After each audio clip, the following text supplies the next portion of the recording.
Hello, everybody, to the latest Nitro F1 race that we had at Italy. Also, the track name is Monza.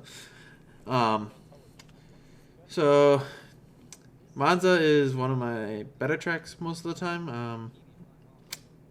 I just have decent pace here most of the time, so I decided to do a preset 4 just because the straightaway speed. And here's my fastest qualifying lap. Um, so, yeah, so strategy here is pretty simple. You just go on softs and then you'll do mediums. There's no really gimmicks here. You can do the other way around too. And if you get stuck in a DRS train with mediums, it could work out in the end of the race. I did a lap initially on mediums, but a lot because I was hoping to start on mediums because the softs at the end of the race are so much faster, but it didn't work out that way with a lot of people going on softs. So had to get a lap done on softs and hope I nailed a banker. But we had a purple sector 1, so I was like, okay, this is looking good. And then I get through these two turns, and then I see my gap is almost 6/10 up, and I was like, okay, just gotta nail this very tricky chicane. I forget what it's called. I'm really bad with corner names. So, but we get through this chicane pretty good. Didn't really gained a little bit of time, but not a lot. But that's fine because I knew at this point I was pretty close on pace for pole here. So I just needed to nail Parabolica pretty well here, and as you can see, I really nail it. I gained 2/10 in Parabolica, and we're gonna end up with a very good lap at a 19.667, and that will actually end up putting us on pole here by 2/10. And I knew if I can just get the lead, I think I might be able to manage the race and have a good run. So we get off the line, lights out, and away we go.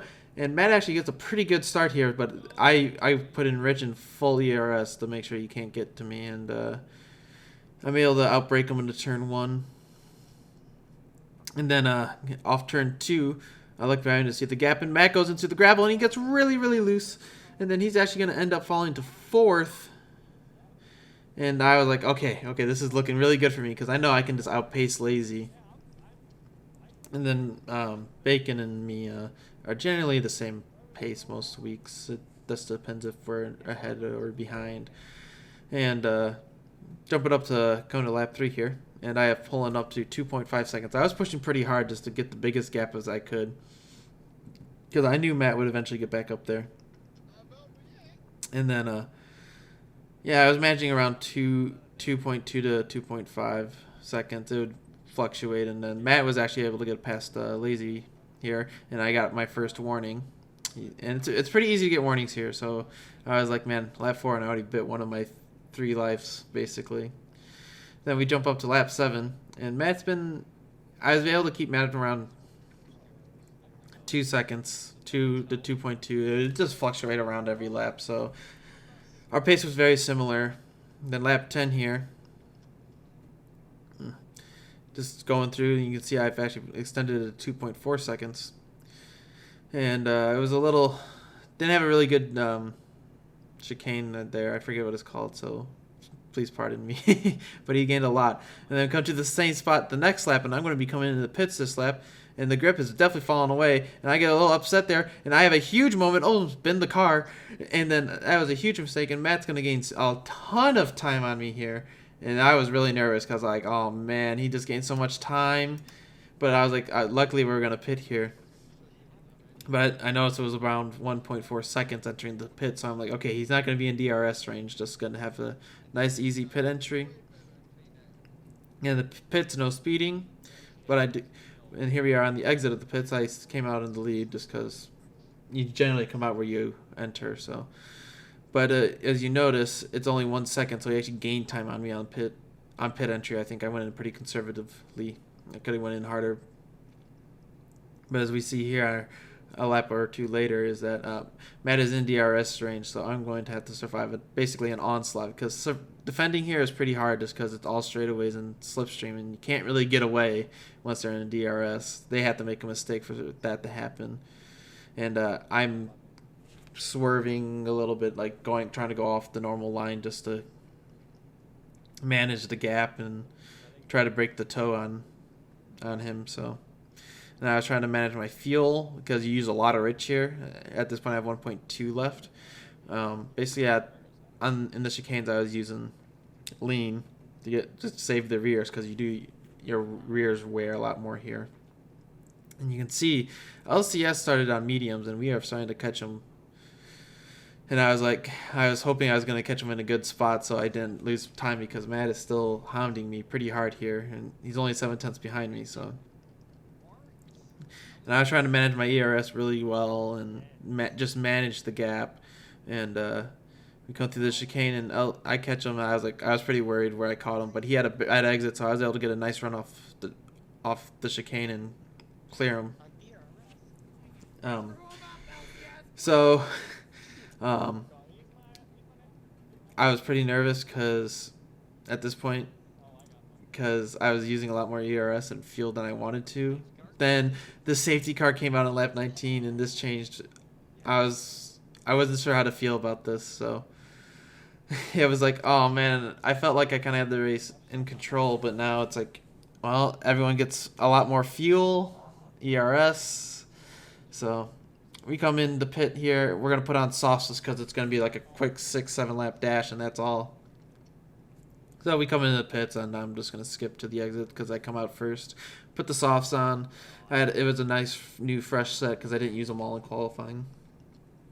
And I was really slow on the safety car restart. I wanted to make sure everyone was bunched up, so I got a nice gap here. And I just used all my ERS at the start and just full rich and try to get a gap, and did pretty good on that, so they couldn't get a slipstream down the front stretch. And Gale had a big mistake, and he had to go through the runoff area where you had to go square through those foam boxes and stuff. But yeah, that was unfortunate for Gale. He made quite a few mistakes tonight, but that was it's gonna hurt him in the championship because him and Andrew are in a tight battle where Andrew didn't show up tonight. So, but.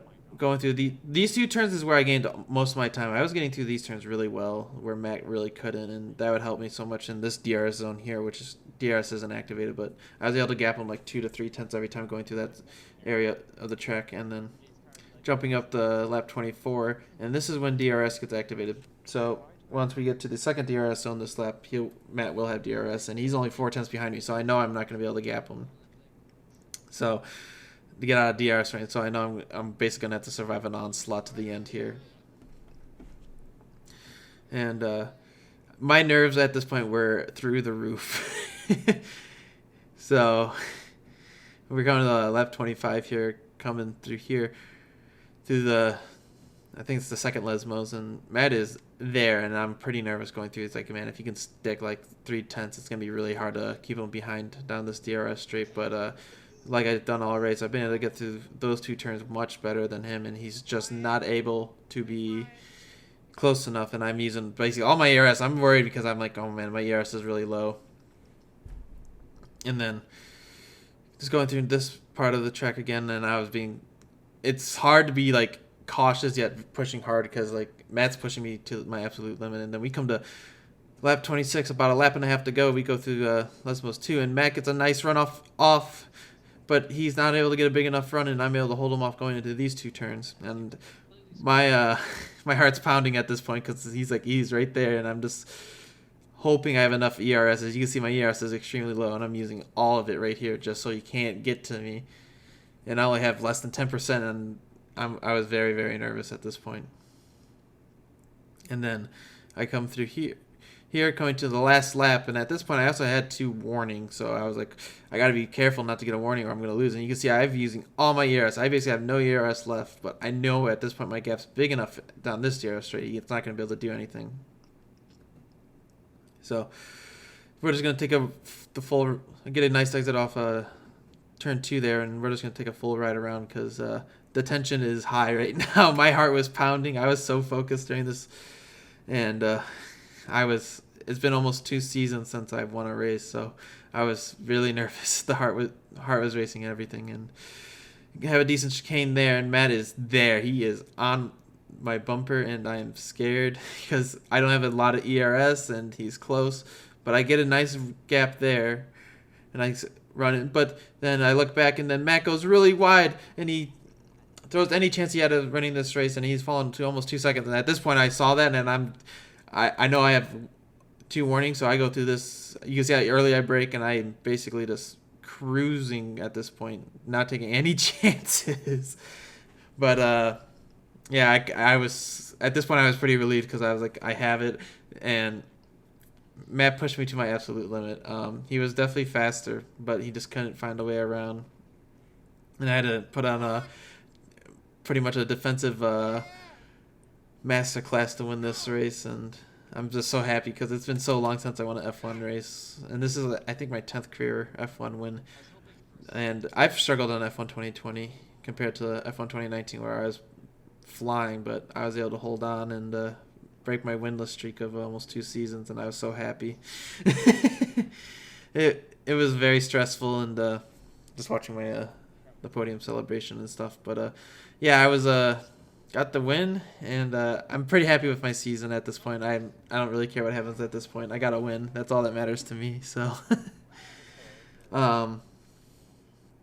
yeah, it feels like a huge weight off my shoulders to finally win an F1 again. So happy to see it, and we're just going to jump into the results here. And Gale and Mahu will actually swap positions. Mahu is actually third, and Gale is going to be fourth just because of how the time penalties, some time penalties got taken away and stuff. And yeah, so if you guys enjoyed it,